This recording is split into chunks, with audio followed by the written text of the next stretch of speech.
thanks for doing this. By the way, I mean, I don't even know the last episode I put out. I just have people like messaging me every so often being like, "Hey, like, are you still doing this?" Cuz like we kind of I like them and I'd like to hear more and I'm like, "Yeah, I am."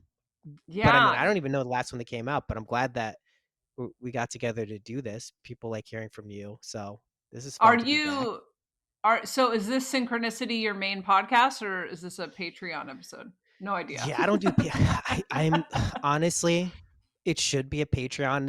It'll be on the main thing, but like my Patreon, like these are the nicest, kindest people of all time because I maybe post like twice a month and it's just the Discord link. Like once in a while I'll be like, "Hey, I'm sorry I don't post here. I promise I'm going to do it. I'm totally going to do it this month. I got big plans." And I really do mean it when I post that and then I inevitably don't do shit.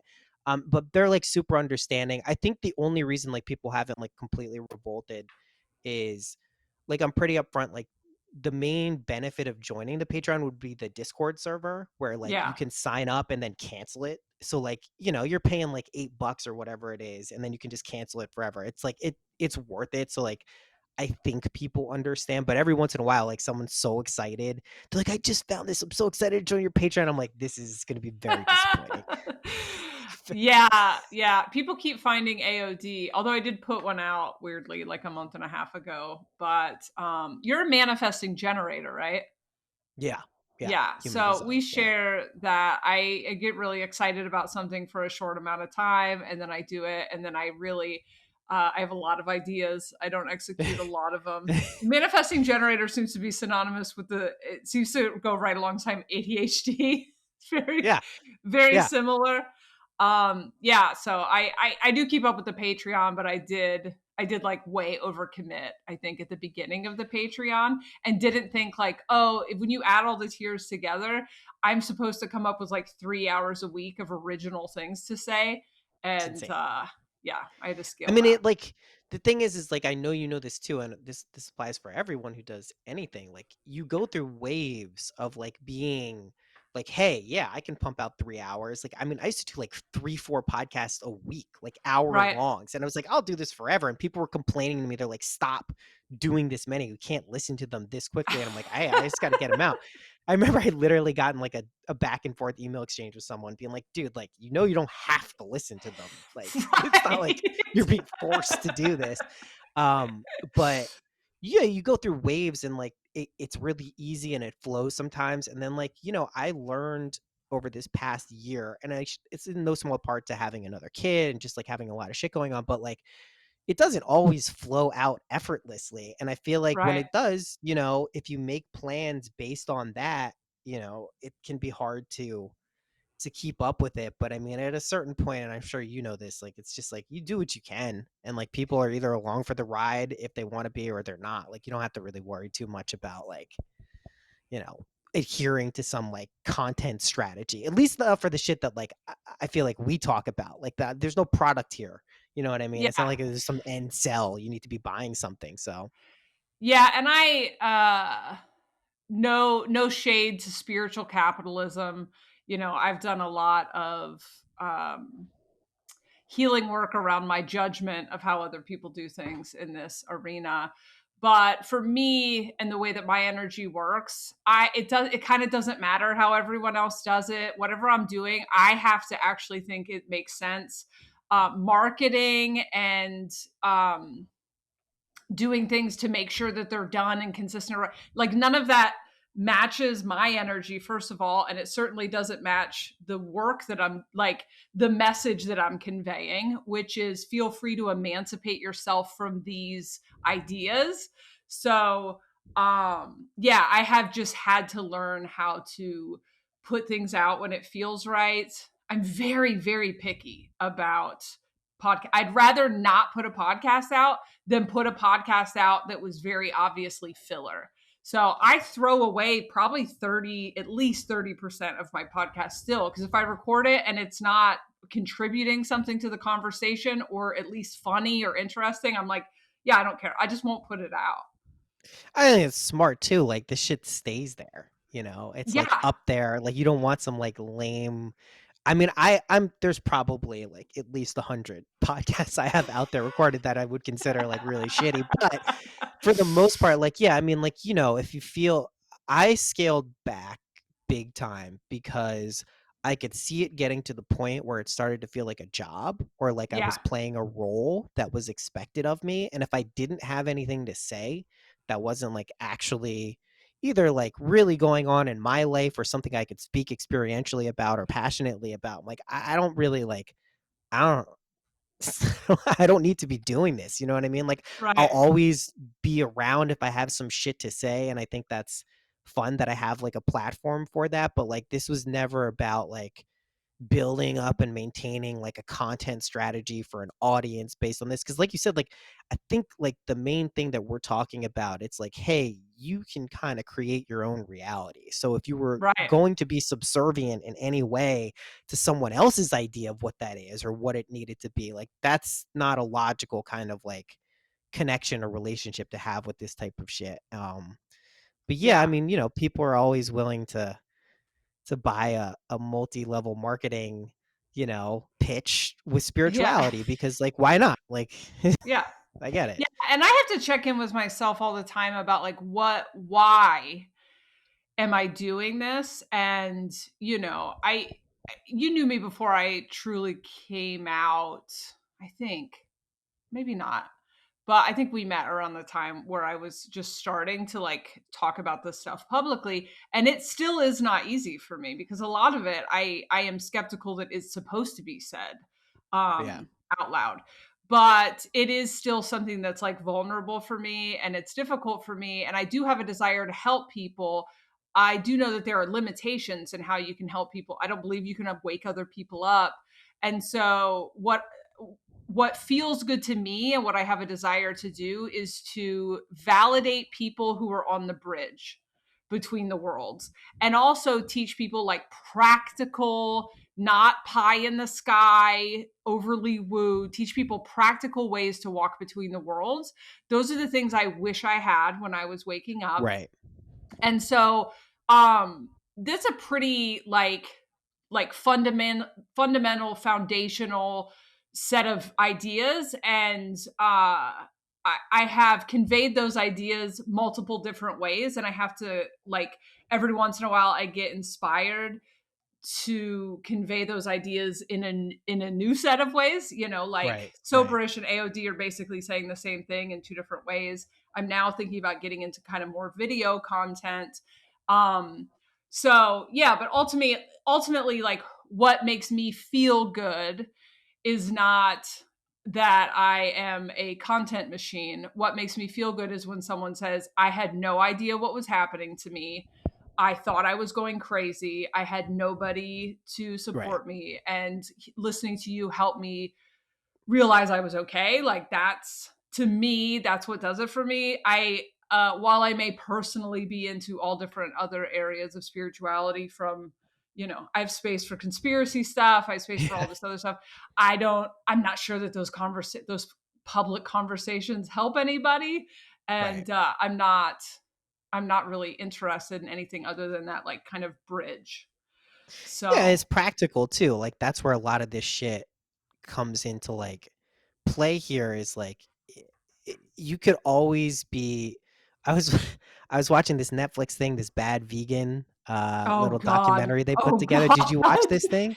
Yes, and doesn't that make you go, "Fuck." That's part of the Yeah. reason I don't wanna talk publicly is because there's Yeah. so many of that snake oil salesman out saying And I almost mean, the same thing.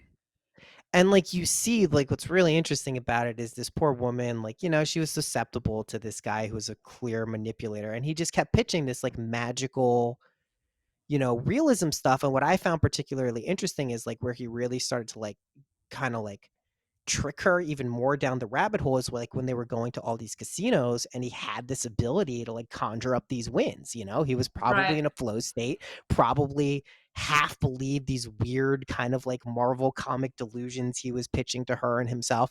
And like, he rode that line for a little bit, but like it was clearly bullshit. Like, I mean, for like Yeah. from the beginning, like you can like, I mean, it was like very clear he's talking about making the dog immortal and all this stuff, but you can see that for someone who is already kind of predisposed to like a magical realism way of thinking, which I'm predisposed to, I completely get it. I'm not being Same. pejorative.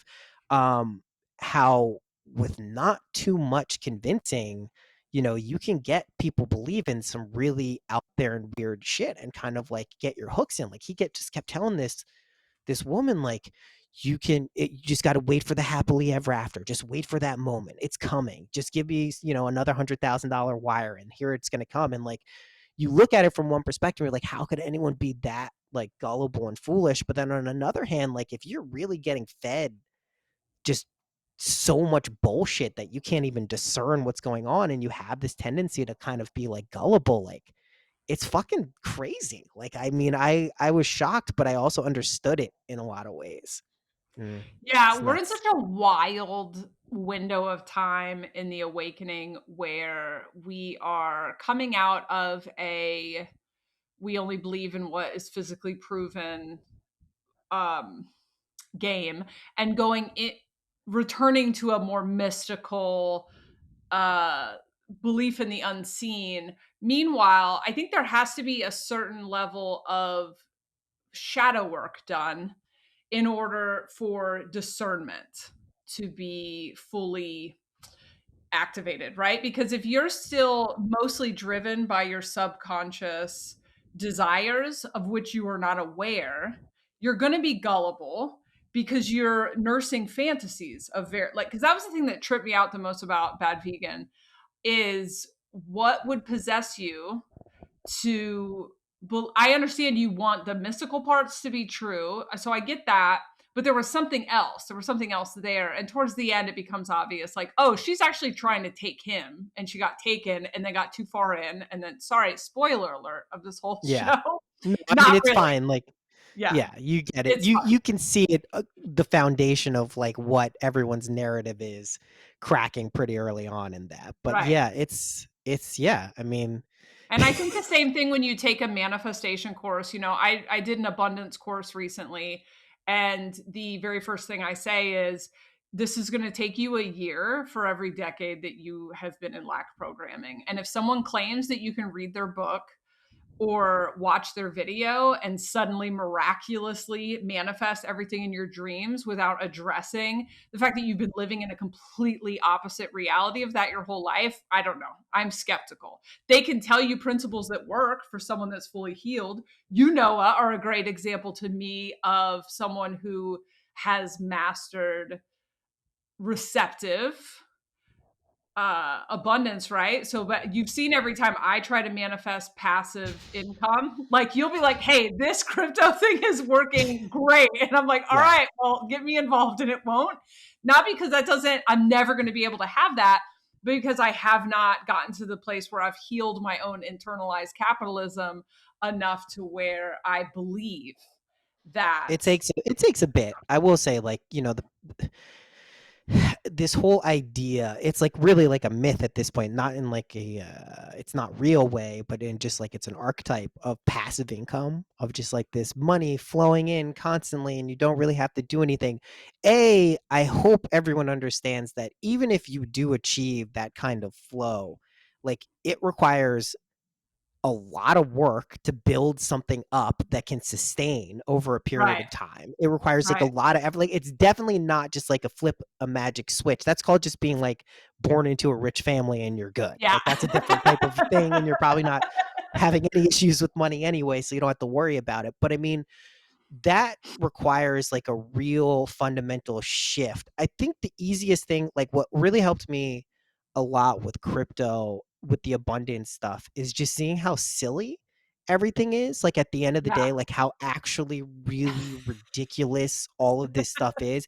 And at a certain point, you just can't take it seriously anymore. And I know that can be like really challenging. Like when I've been in my worst like money situations, it feels like the opposite. It feels like the most serious thing in the world. Like if you don't have money, you're not going to be able to pay your rent. You're not going to be able to eat. You're not going to be able to take care of family, all this stuff. So I'm not denying that. But like, really, if you knew how stupid most of this shit is, like in terms of like how money flows and works, like it's hard to take seriously at a certain point. Like if enough Yeah. of the veil gets pulled down, like you're just like, oh shit, like I don't think I can justify emotionally getting bent out of shape, even if it seems bad. And I also just like something that really helped me is debt. This idea of debt and it being like an energetic debt. And if you know that you can actually repay that energetically, like there's actually nothing wrong with taking on some extra like money karma or whatever it is. So like now at the point where if I'm like, hey, like shit's looking rough, like I'm not going to have the same level of income or crypto is just not going to be good or I don't have like a real plan after like a couple of years, I'll just be like, all right, like how much can I borrow? Like whatever rates I can get, like how many years does that buy me until like something else comes along? So like I always have like at least a few years planned out at this point, and that'll just go away at some point too. It'll just be like the number will be so at a point where I'm just not going to even need to like think about that. It's more about like how do I just like funnel this out in different directions. So I don't know. It's like it does require shifts, but I think it's just going to get easier for people to kind of make that switch with money because we're so through the looking glass with all this shit. Like it's not It's even like so it's it's so insane. dumb. Something that when someone first introduced me to what crypto was, Bitcoin, in like 2009, my Wow. initial reaction was, I wish my initial reaction would have been buy some Bitcoin, but I was like, I don't have money for that right now. And it was like Yeah, a of course. dollar. But my initial reaction was, oh, here's an opportunity to turn the economic system into satire. And something I did once the crash happened, I was so fat. I was suddenly so fascinated. I never had learned anything about the economy. I didn't even know what the economy, when people said it, meant. I didn't understand how your money affected my money. Right. And The Big Short is my favorite movie ever. And I was like, what do you mean they bundled people's mortgage? Like, what the fuck does that mean? And I highly recommend, if you have the bandwidth for this sort of stuff, to educate yourself. First of all, about tax law. I can't believe how many people don't know anything about taxes when you pay them. Yeah. Second of all, learn how the economy works, because you're trained from birth to be afraid of this system and to take it very seriously. And when you find out the game that those rich people are playing with stocks and bonds and everything else, you realize, it drives me nuts when people are like, isn't real. And I'm like, what? Are you aware of the economic system of which you are a part? It's all bullshit. It's Right. all just bullshit. And then it's bullshit betting on bullshit and speculating and buying things together and stocks about. It's all just nonsense. And I don't Yeah. participate in any of that part of it. But to just, once I learned about it and was like, oh, and you try to explain it to people, they're like, what? And it's like, yeah, it's not real. It's not real. It's backed by nothing. It's not, it hasn't been real for a long time. And so we're in this kind of collective awakening of this. And that's why we all know it's going to crash, right? Because once you are aware of your own bullshit and you're looking at it, it starts to crumble. We are collectively realizing, wait a second, this seems like a consent based game that we're all playing, but like, I don't remember giving consent. Yeah, Oh, but I did exactly. give consent. Yeah. And so I don't think we're doing it like this for very long. I'm not trying to perpetuate the fear of the crash. I think the crash, I don't know. It doesn't feel to me like it's going to be. The crash, at least as far as I'm concerned, like it's hard. It's just I'm so disconnected at this point. I'm not totally disconnected because like crypto does work within the sphere of the global macroeconomic system. Even if it's like a counter signal and doing something opposite, then there's a relationship there. Um, I think there's going to be enough fragmentation and capital and liquidity spread around that whatever crash happens in the traditional markets, that money will be distributed in a way that it's not as like dire as people expect it to be. I almost think like this expectation of this catastrophic, just total implosion of the economic global system. I don't think that's going to happen. I think we also have you and I and just like people in general have such a limited understanding of like really what's going on from a Yeah. macro. It's not whatever we think it is. It's not inflation. It's not Ukraine and Russia. It's not oil. It's not energy. It's like it's literally there are decisions being made about how to manage just like the world's money, right? We know that Right. there's some relationship to the dollar and it's a petrodollar and it has to do with energy. Sure, sure, sure. But we really don't know shit.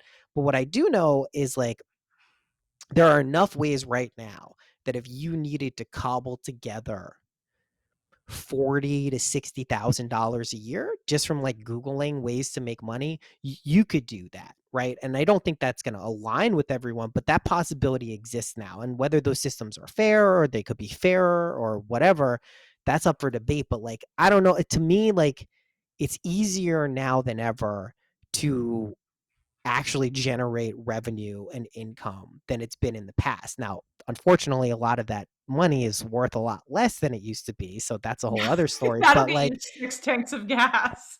yeah, I mean that it is fucked up and like inflation like it's not totally understood. I mean, crypto's helped me understand it because like when you buy tokens and the number of tokens keeps increasing and all of a sudden what you had was a lot becomes a little, that helps you understand inflation pretty well. But I mean, the US has printed more money in the past 10 years. I think it's even less than that than like the previous 40. So like Yeah. you just know intuitively that this can't be good for the value of things in terms of what we're buying. But I don't know. I think like this is just an opportunity, this like chaotic node we're in here with money and stuff is just to get people to like kind of like step up and just step into their own abundance and like ability to be abundant. But like that does require like a pretty big shift in thinking if you've been told or have believed that money works a certain way and like you need Yeah. to go and work for it and make it and save it. Like I have found repeatedly the best way to make more money is to spend a lot of money. And that can Yeah. be like, well, that doesn't make any sense. If I don't have any money, how am I supposed to spend it?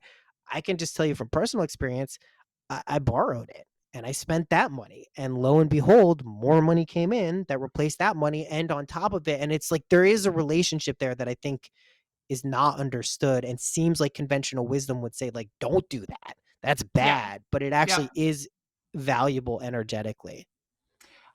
Saving, budgeting, making money, big deal. Definitely causes contraction. Yeah. I too hacked abundance through debt originally. I try to stay out of debt now, but I would say really heal your relationship with debt, the idea of debt in tandem, because otherwise, I definitely like I've been working on hacking abundance for like over a decade. And, for a very long time, every time I would be like, okay, I'm going to manifest $1,000. One of my credit card limits would almost immediately go up $1,000. And they're in like a permanent state of maxed. And then I would go into like the sweating anxiety of like not being able to pay the debt. And so but very similarly, it took me almost that long. I mean, equally as long to like learn how to be in relationships with people without projecting my bullshit Right. onto them. So Right. it's all a mirror. And it's very, it's very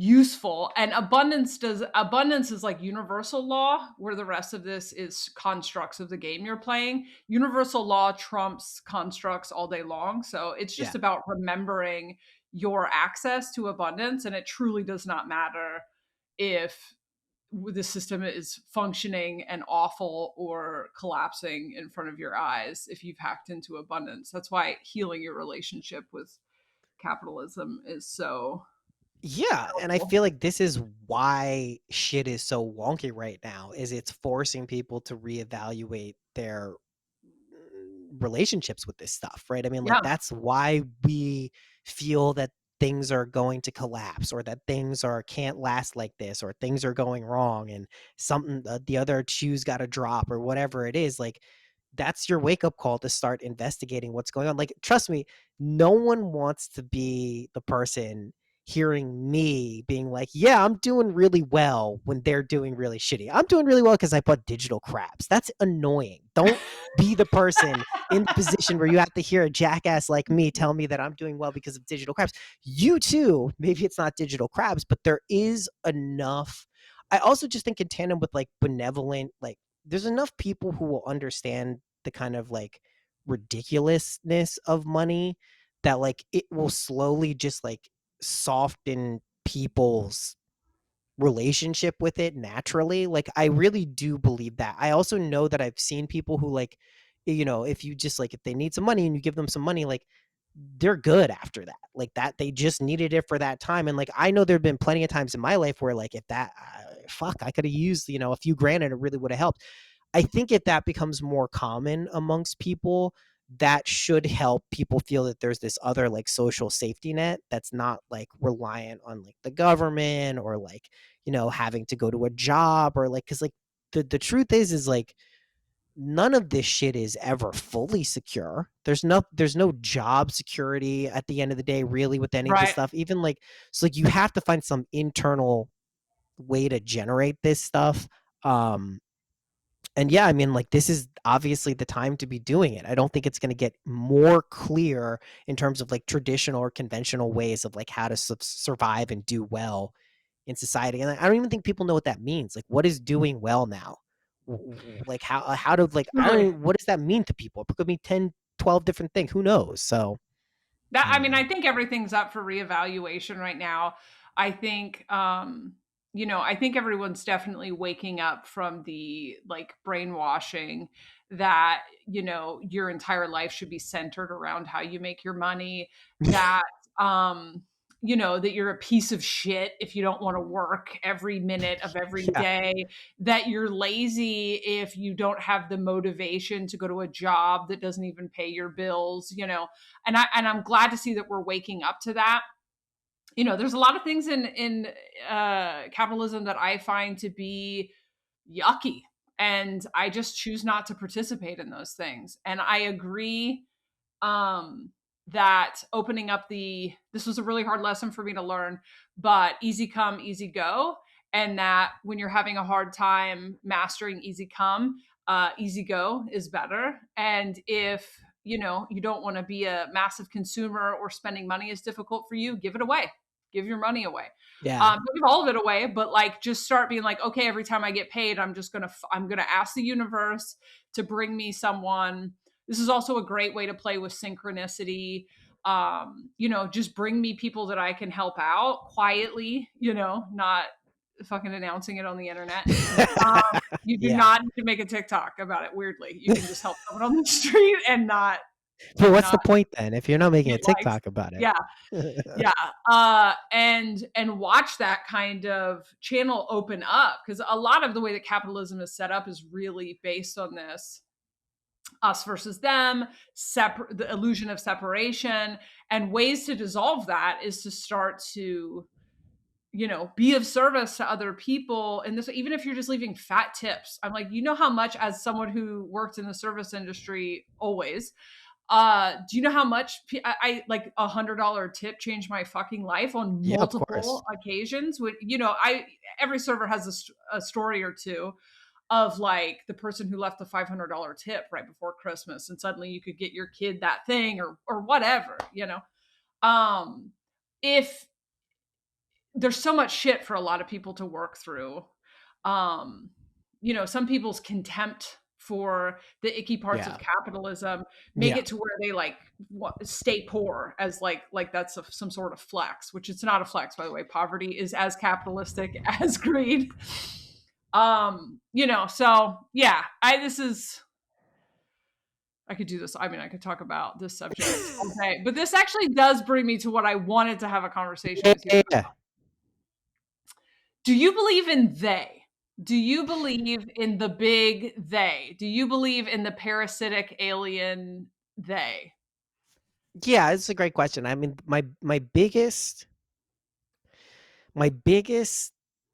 investigation, which is not brought about consciously or willingly, was this DMT, ketamine, nitrous acid, kratom weed trip I had, which is God, I don't recommend that combo for anyone who's wondering. It literally just spins you off into like infinite, whatever that is. And I came into contact with what I experienced is very parasitic, they, other energy. And like very real and like palpable and visceral and like feeling and like it that there is no other way. And it was the most detached I have felt from myself ever. It like truly the most terrified I've ever, and it took me a good, in real time 10-15 minutes to like fully get back. And it was really disorienting and it was not fun. And it took me, I would say, about a week or two to like really get a hold of what to take away from that experience. And I think there is other. I think there is they. I think that exists because that's how we navigate the world in a dualistic or any type of dualistic world or multiverse or universe. So that exists. But I do think it ultimately only exists relatively and not actually. I do think these are reflections and projections of maybe not our own personal consciousness, your Jessa's consciousness, Noah's consciousness, but the collective. Yeah. So we may not recognize what we're experiencing, and it may not be something we're resonating with at all. And it can be completely dissonant and just incongruous with our being and our energy.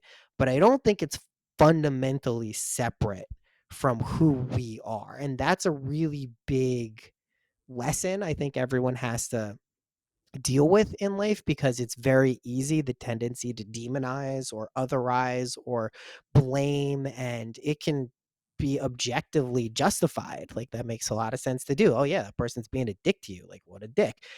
But I do think those situations and kind of like energetic relationships come up so we can deal with some distortion of our own perception, is probably the best way I would put it. But from like a practical standpoint, as long as you don't get too caught up in like the they situation, I mean, I do think it's real. I mean, I think that's like something that exists. And I think we all know people in life who we would say are parasitic or are leeches, or who don't really have good intentions to be like, working in harmony with others. That's the thing we've experienced. But I don't know that that defines that person or energy like forever as that. It could be a state they're moving through. So it's hard to kind of like pin down this they or other, but I don't want to be too like, oh, it's all you. It's all you. I do believe that, but like, yeah, I mean, like take that, like be discerning about when to apply that in life or like in metaphysical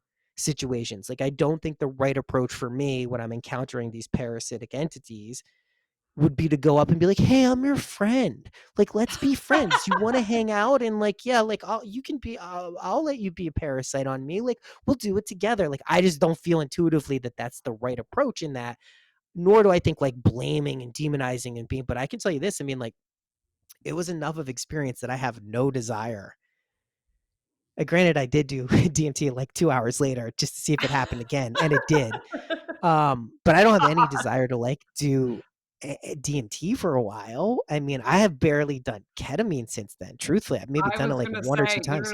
it knocked you into Scared sobriety. straight. I mean, don't get me wrong. I'll still have fun with plenty of things, but like getting knocked out into dissociated trip world, like, I mean, it really was.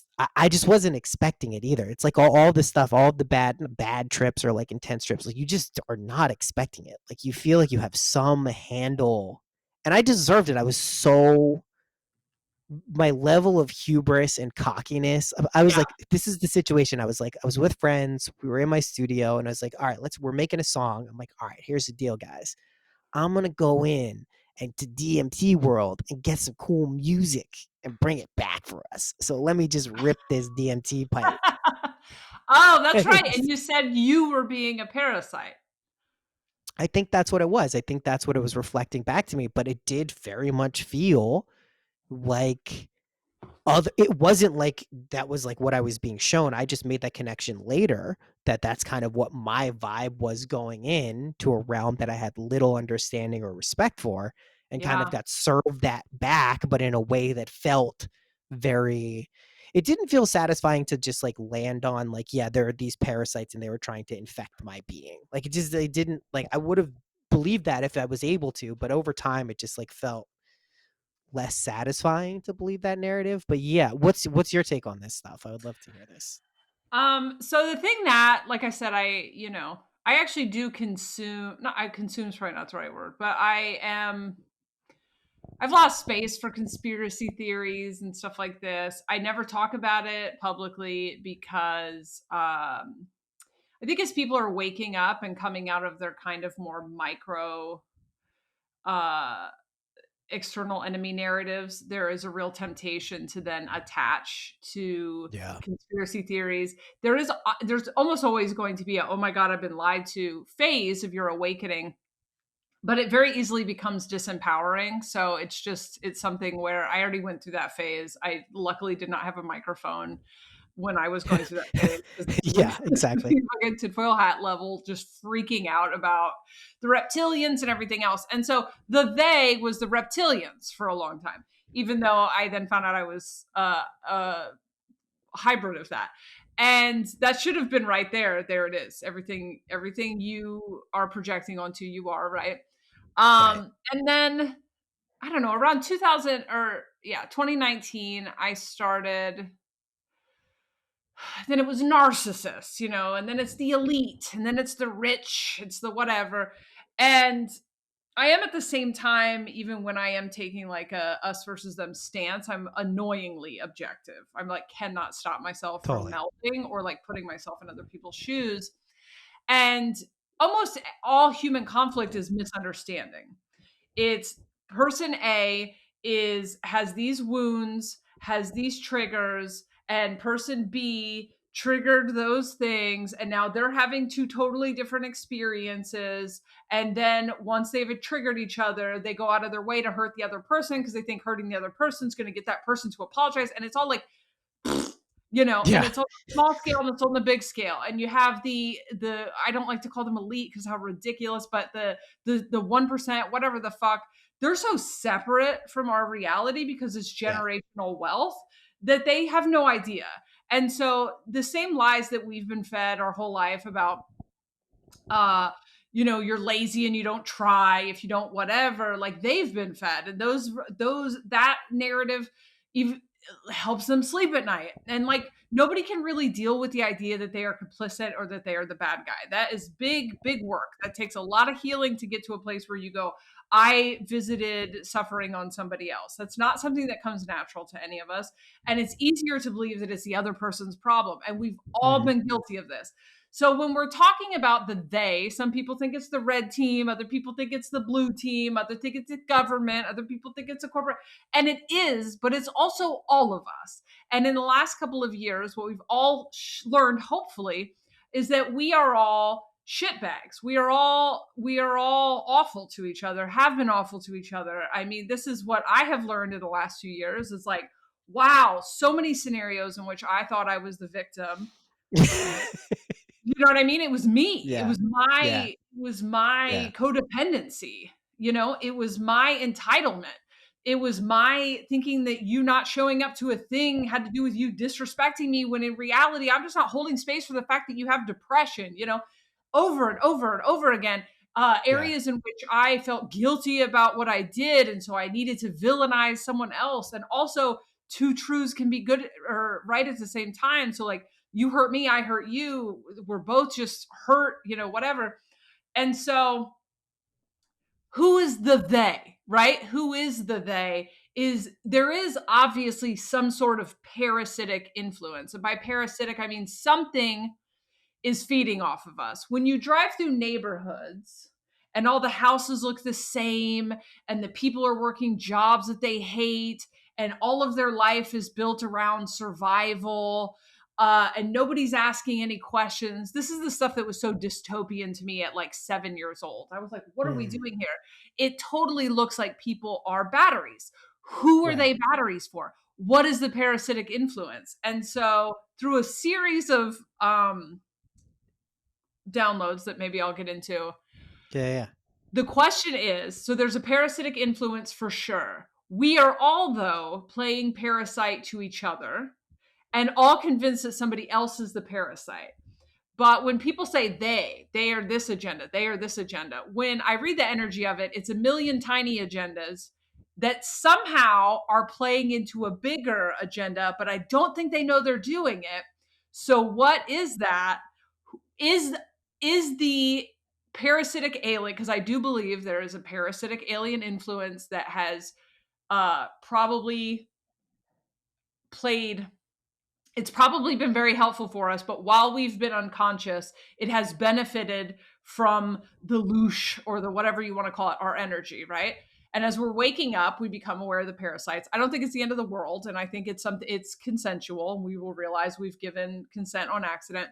But so the question is, are those parasites embodied? That's a question. Yeah. And what if, this is wild, and I haven't even said this on any of my own shit yet. I a little bit on Patreon. What if actual parasites, physical parasites, are the physical embodiment of the parasitic alien race, whatever? And the reason that we are all parasitic to each other, yet also perceives that the parasites are coming from each other, is because we all have the parasites inside of us. Makes a lot of sense. Like if you think about it also as like the reflection of the immaterial and material, like there's always going to be that connection. So you would expect to find the macro and the micro and the non-corporeal in the corporeal. So like that part to me checks all the boxes.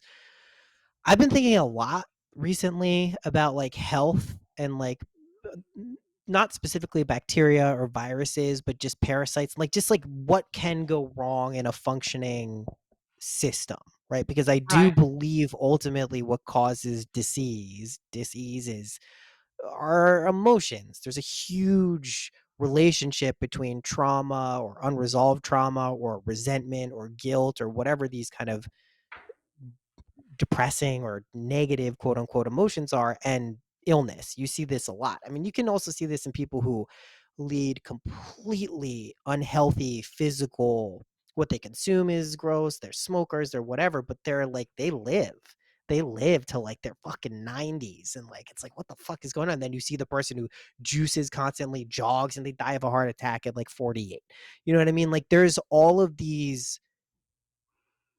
enough evidence to point that like there's a relationship between our psychosomatic, emotional, spiritual senses and our physical well-being.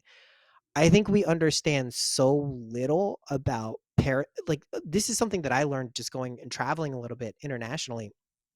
In other countries, like they'll look to parasites as like a vector of disease or something that's wrong with you, like pretty early Yeah. on in a diagnostic thing. Like they'll just be like, oh yeah, it might be a parasite. Here's like, a thing that will knock it out. In this country, you basically have to beg someone to take a stool sample to search for like a very generic rote list of parasites. It's basically not done as like a thing. You have to go to like an infectious disease expert to really like get to like the bottom of a lot of this. I know because I have family members who have had to go through this. So it's like there's clearly a blind spot in Western society related to physical parasites, like just like not paying attention to like what's going on. We do know enough that like our gut biome influences our brain, it influences our moods, our emotions, our actions. So we could say in a sense that like there are aspects of our own body that kind of serve as like the leader that we don't think of as the leader. So energetically it makes sense to me that there would be like a relationship between what is like we don't know at all what's in our bodies. Like you and I, like we just don't know. We don't think about it. Right. Like I try to eat healthy, I try to eat organic. Like I didn't even know this the other day until I saw it, is like organic food. This was blowing my mind. Like when I buy organic food. I like to buy organic because I don't want pesticides in my shit. Okay, first of all, organic in this country, all it means is they don't put pesticides in the soil. They put them on the plant. They put them on the vegetables, the fruits, everything. They're still sprayed on all this stuff. So you actually have to like vinegar water soak all of your shit because they there's no like pesticide free unless you know the farm. And like you think it's like this evil thing, but it's like from their standpoint, like they can't lose crops, right? They can't lose 80% of their crops to locusts because then they go out of business. So Right. it's like this Yeah. weird There would be no food to relation. eat. Yeah, so like there's this weird relationship between kind of what we're putting in our bodies, what we come into contact with. I think COVID was a big part of this. People became more aware of like, how viruses can spread, which personally I'm very skeptical of all of that stuff because I do think it has to do with like our being and like where we're energetically aligned. And naturally, if you can get yourself in a state of like, let's say purification, but optimal health, you will naturally reap those rewards in like all spheres of your life, spiritually, emotionally. So I know this now because like I'm in like a pretty unhealthy phase of my life, like a new kid. This happens whenever there's a new baby. The wife is breastfeeding, she's eating, like 15,000 calories a day. I'm around, I'm not breastfeeding, I'm eating the same stuff. So like I know this is how it goes. But like I can see how anyone could fall into the trap of just like really getting fucking sucked into a very unhealthy lifestyle. I have like certain personal like way I feel in my body or like just how my energy levels that like prevent me from like really just becoming like 500 pounds and like completely unhealthy. But like I can see how people easily get on these paths, and like when you've just lost any connection to like your body, like your actual physical body, that's when all the other stuff is like it's so much harder to get control of your emotions if you're like not aware of what's going into your body or like why that would even have a relationship, like, or how much sleep you're getting or any of these basic things. So yeah, I mean it makes sense to me that there would be like a physical component of like a parasitic influence, um That's cosmic or if otherwise. Yeah. that's if we believe that this, and it's just a fun thought experiment because who gives a shit? I don't think Mhm. that means, oh, we go do a parasite cleanse and suddenly we don't have this stuff anymore. No, I no, I think that, specifically don't believe that. Yeah. yeah, Yeah. the parasitic consciousness is what we're doing this healing work for. So, the thing that's interesting about parasites, and I had to deal with a lot of this stuff because I had Lyme disease for a year and a Yeah. half. And so you have to do so much fucking work to get these microbes and parasites and bacteria out of your body. And when you get something like Lyme, usually those ticks have like 6 different co-infections. This is why a lot of people can't kick it, is because Mhm. you have to go at the entire body. We did find out I had parasites at the same time. And so at one point, I was like suicidal. And part of the reason I was suicidal is because it felt like it was never going to end. I couldn't. It had affected my brain so much that I like couldn't figure out how to find a doctor to fix it. And so something that's interesting that Lacey and I ended up discussing is that parasites have consciousness. Everything has consciousness. You have a living being that is like in your brain right now, and it has its own thoughts. And if I die, it still eats. Like it still functions for a bit. And if I am going after it, it's it's thinking about its own interests, and its own interest is for me to just like stop going after it, right? Parasites also make you crave like sugar, and because the sugar helps them, and it hurts your ability, it suppresses your immune system, it suppresses your ability to save yourself. So something that's interesting is that codependency, which I consider to be a parasitic consciousness, Yeah. uh, internalized capitalism, is a parasitic consciousness. A lot of these systems, right, that we are waking up to, and realizing that the patriarchy, these things that we've realized that we've been a part of and we have inside of us, and they're not benefiting us. Like believing that you need to work when you don't feel good is like, not who's this for, right? So it's the Yeah. same thing with like you're run down, your body's not in a position to fight, and you're craving sugar. I mean, I was dying and immobile. Like I literally couldn't, I could barely walk to the kitchen. My knees were fucked and I was so messed up, and I was eating Laffy Taffies. I have not eaten candy with like high fructose corn syrup or food dye in it for a decade. Yet for some reason I'm eating fucking Laffy Taffies, and my body almost audibly said to me, could you give me a fighting chance? And I was like, Right. I came out of a daze and was like, what am I doing? So it's just very interesting. The physical parasites may just be allegory, but if they are embodied, if they the parasitic consciousness is embodied, it's a really interesting idea that it is embodied in each and every one of us. And so we can't just say like, oh, these 100 people are them, but rather It's all of us. it's like a mycelium network. Like, what if the Exactly. parasites share and they're playing us like puppets? I mean, really, if you're going to make a movie, and it's in Men in Black, remember there's the one Yeah, oh, I remember. alien, the little one that controls the big one. Yeah. Fucking interesting. This is the kind of shit I think about during the eclipse. Well, I mean, it's also, I think this is also something that, like, it blurs that line of, like you're saying, what they is, right? Like, it's all Right. of us at that point, and it then forces us to kind of figure out a way to deal with this, in a way that allows it to be us and other people, and how to, like, heal and get healthy through that. Also, like, parasites are really, there's a broad spectrum of parasites. There are some parasites that turn the host into a zombie and they just completely do whatever the parasite wants. There are other Yep. parasites that actually help function in symbiosis with the body.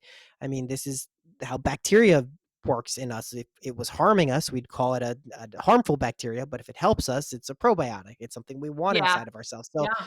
it's like trying to figure out how to, I think just understanding this as like a concept is the first step, which is why it's good we're talking about it and like thinking about these things.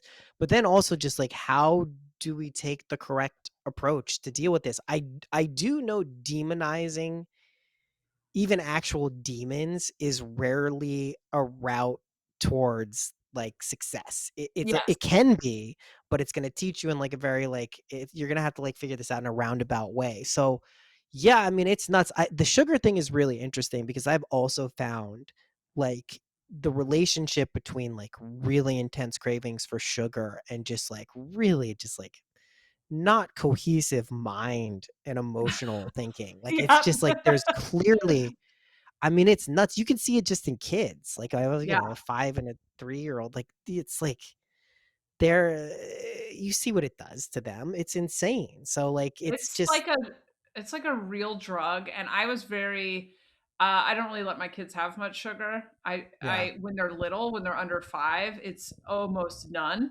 And people would like but I would always just like distract that. I just didn't make a big fucking deal about it, and they that's the barely main thing. understood that it existed.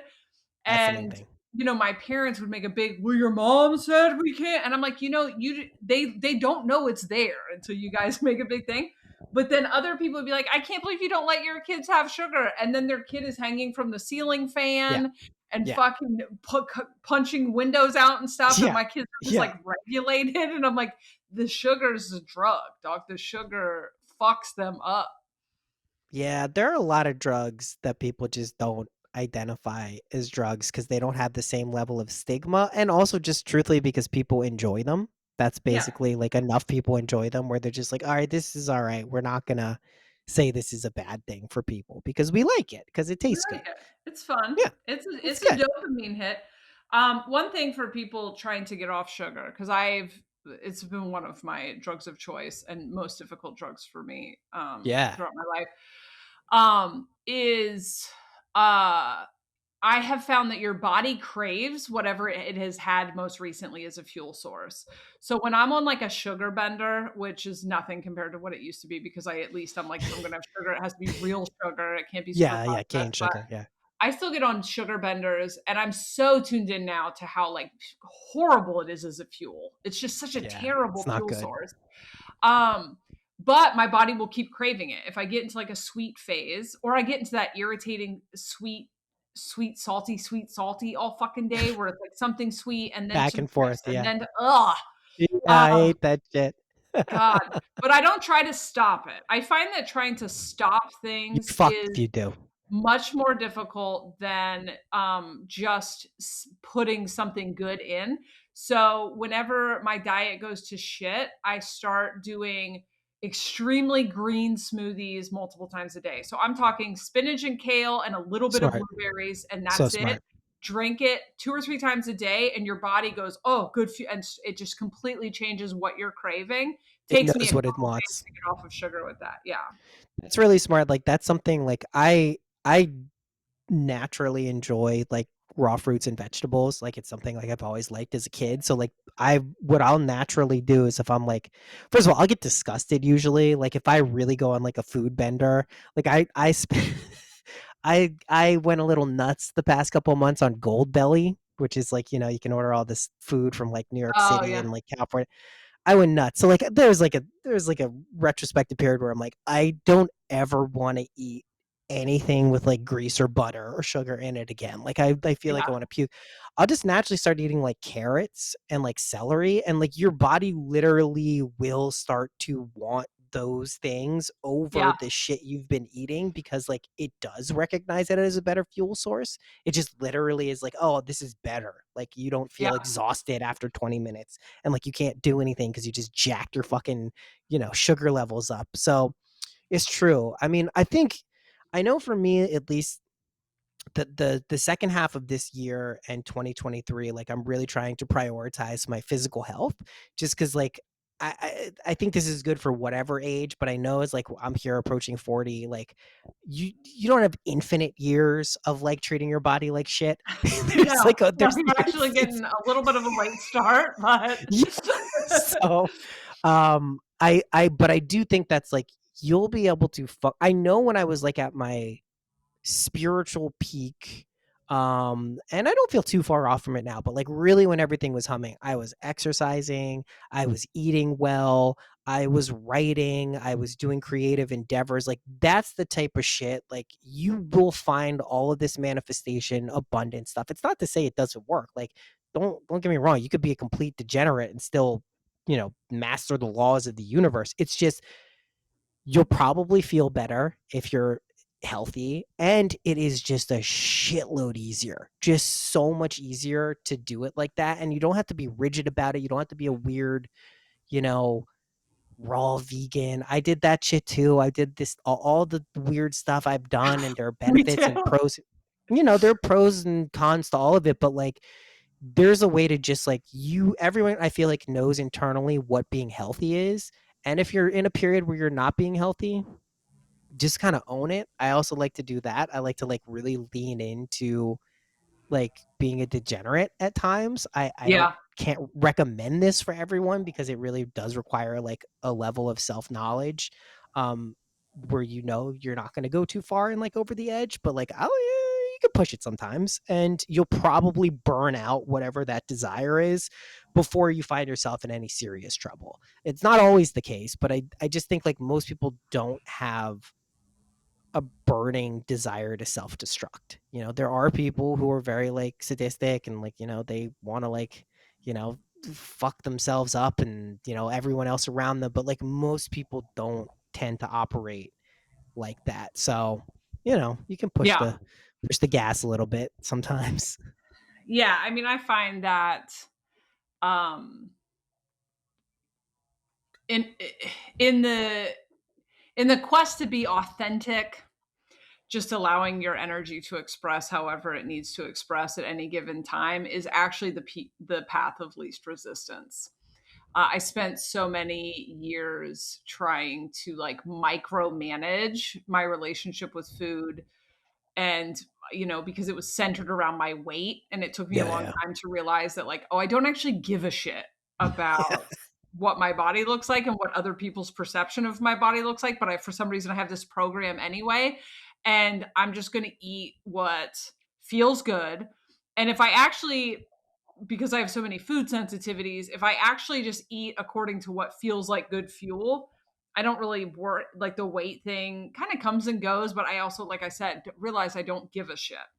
That's I'm really important. Like that distinction, I think took me a long time to realize too. Like I don't ever want to lose weight or get healthier or feel or be in better shape, like because I want other people to be like, wow, he's in really good shape. It's like I just know how what makes me feel good walking Right, around. Like, that's right, literally it. It's in my own body. I feel good, and it's not related to a beauty standard, right? Like, it's right. really not. It's just based on, like, I know what feels good to me. I know my energy levels when, like, I can go for, like, a 2-hour jog and feel great. Like, I like feeling like that. I don't wanna Yeah, feel tired and depleted. Like, that's just a exactly. personal thing. It's not about, like, other people, and I think that's important in terms of a bless you, motivational thing.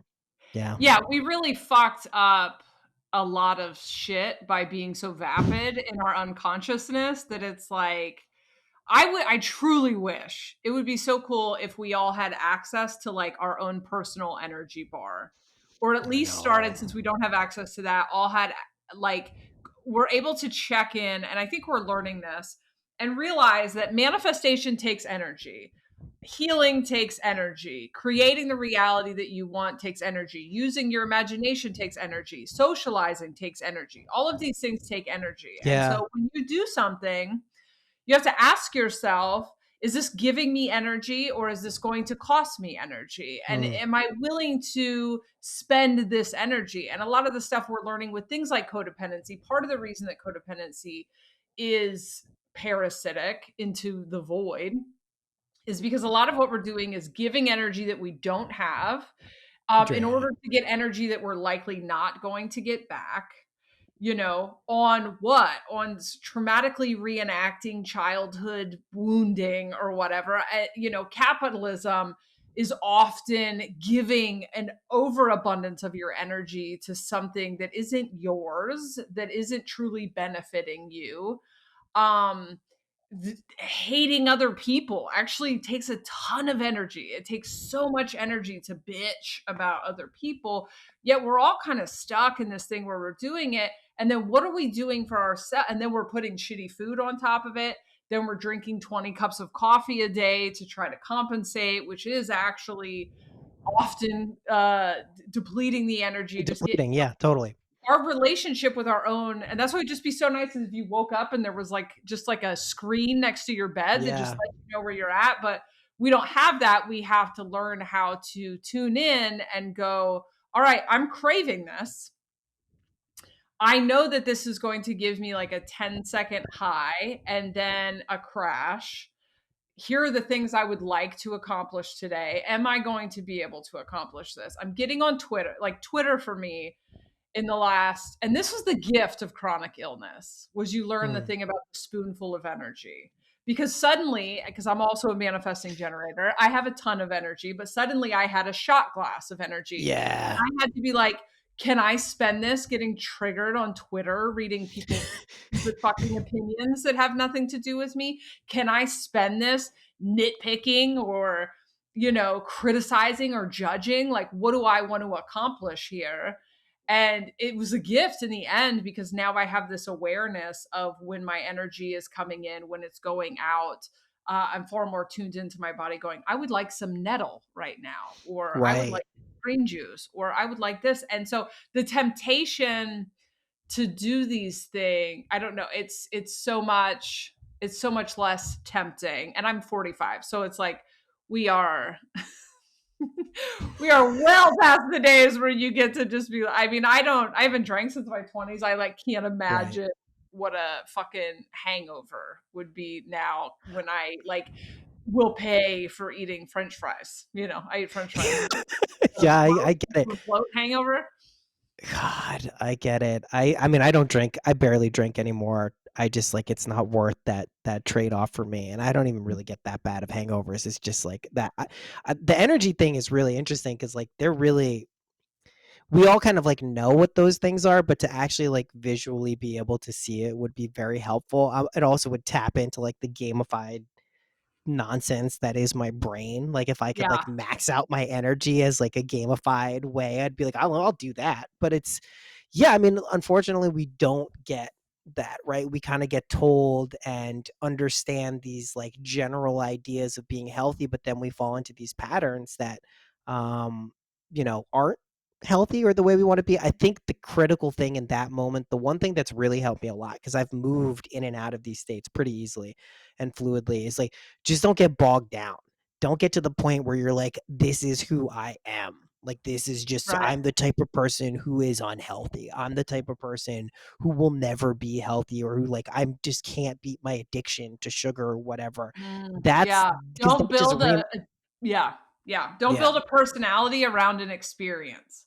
Yeah, exactly, exactly, and that can be hard to do when it feels like your entire life, but I like also what you said about when you don't have like, this is the classic thing that people learn when they have kids, is, like, your time and, like, allotment for bullshit that doesn't involve your children shrinks to pretty much nothing. Like, the drama, or, like, someone being mad at you about something who's, like, a friend, it's like, "Guys, like, I don't I don't have time to care about this. I'm sorry, I'm not being rude, but, like, there's these kids who are, like, literally depending on their survival for me, so I'm gonna prioritize that." So, like, the less time there is a benefit to that. The less time and kind of energy you have, the more you learn to appreciate and spend it, hopefully, well. I mean, I hope.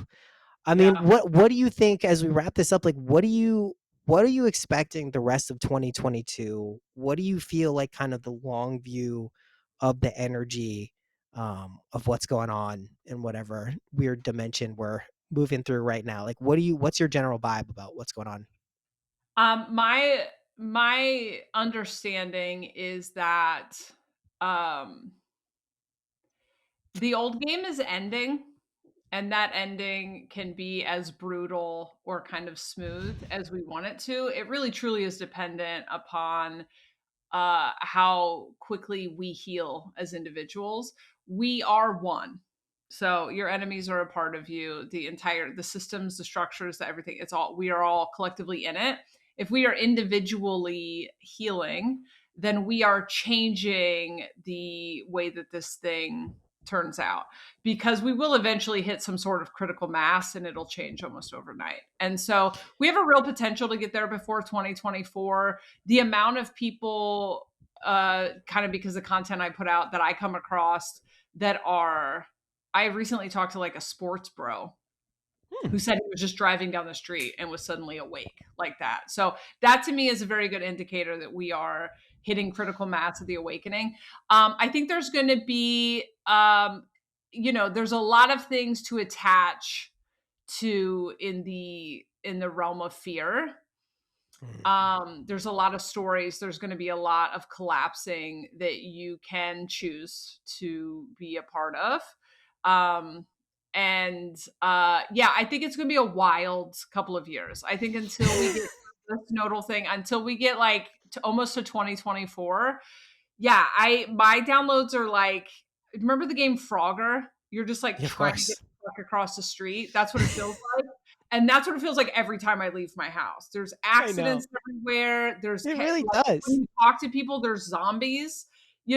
People are in it. Everyone's in their own fucking thing. And just like in the movie Inception, where when you realize it, I don't know, this might not be right. But remember in Inception where everything starts to fold in on itself? That's Yeah. essentially what's happening, is everyone's waking up out of this dream. Therefore, this dream goes and Yeah. so it's very much heal your shit, heal your shit, heal your shit. It's you. It's you. You're the only thing you can fucking change. You're the only thing you can do anything about. Accept the things you cannot change. Change the things you can. Heal your shit. Heal your shit. Heal your shit. And that is the greatest contribution you can make to this collective awakening, is to heal your own shit. There's really not much else to say after that. It's true. I mean, it's true though. Like, that is the core message of everything that I think anyone who is talking about any of this stuff is trying to communicate, because that's the only way you see out there get better, is if you fix the in there. And I know that sounds hokey and it can kind of sound like a, defeatist way of looking at things, but like, there's an immense amount of power, when you actually do start healing yourself, and you don't have to do everything all at once, but just start making those inroads towards what you can do, and you'll be surprised how some of this shit can click together. I do think, like, yeah, 2024, I'm hoping we're on the other side of, I do have a feeling and an intuition that we're going to get like a solid period of time where it's just like fun, creative, like, whoa, that was crazy, but at least we're in somewhat of a groove now. Not to say everything's going to be like perfect or utopian, but I do feel that eventually pipes in, I don't know when though. Fuck Yeah, well, idea. so the downloads I got were that life and death, life and death. The people who know how to die are going to learn how to live. The people who are afraid of death are going to have to reconcile their fear of death. And I already know that that's Yeah. happening. And then the pictures that I got were like two people like falling in love while like the world was on fire behind them, or like someone like sculpted, like making beautiful art. So I think that that's really what the next year and a half is really like kind of Yeah. choose your adventure.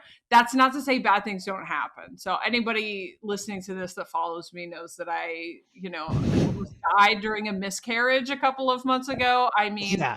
it Yeah. really truly is like keeping your hand open and going, okay, you know, reality's not It is. real. I'm definitely about to die, but okay, so It I, wouldn't it wouldn't be fun otherwise if we yeah, didn't have the absolute clusterfucks of chaos, and because then the exactly. stakes wouldn't seem as high. I get it. I get it. Yeah. Jessa, you're the best. Thanks for coming Thank on. you. Where can people find you? I know your Patreon's rocking. What else should people be You doing? can find me if you go to jessereed.com, you can find me on Patreon. I occasionally open up personal sessions. If you can wait a minute to put this out, which doesn't sound like that'll be a Yeah. problem since you Nope. haven't. I made an abundance course that is $222. It's 5 weeks. It's a lot of homework. It's very intensive. It's more than 5 weeks. Sorry, it's 5 modules. It's going to take you a long time. It's intense. It's based on stuff I've said on podcasts, but it's much more intense than that. I'm in the process of, I got to edit a couple things on it first, but then I'm in the process of making it easier to get for people who are it's not lost on me that charging money for an abundance course is so there are different payment options. And then when I get this all finished on the thing, there is an option for you to just get it for free and pay me if it works for you. Dope. um, but that's not up yet, so I can just tell you Yeah. when that's up. And then that's at jessareed.com. And then the Patreon's where I spend most of my time. Cool. Yeah, unlike mine, which you really should not be Very, very joining different. under Yeah. any circumstances. All right, Most cool. of my time at the end of the month, I should say. I, for some reason, Yeah. cannot get anything out in the first 2 weeks. Well, then you feel the crunch at the end, and then you kindly Yeah. remind everyone to ADHD, leave. baby. Yeah. Cool. Awesome. Jessa, you're the best. Thank you so much. This was fun. Thank you. Yeah.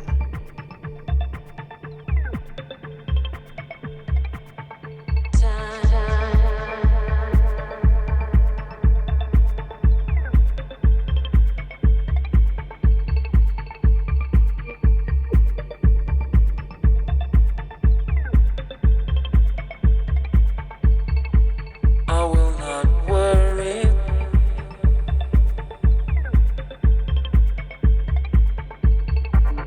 Take my thoughts with you.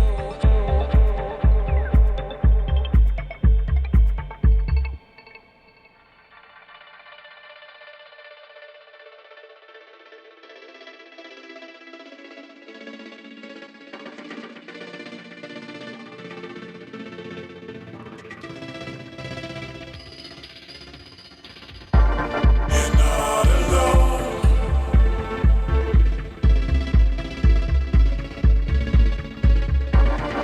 Open your mind.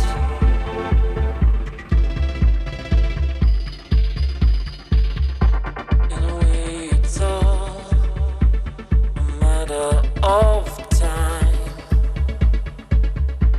I will not worry for you. You'll be just fine. Take my thoughts with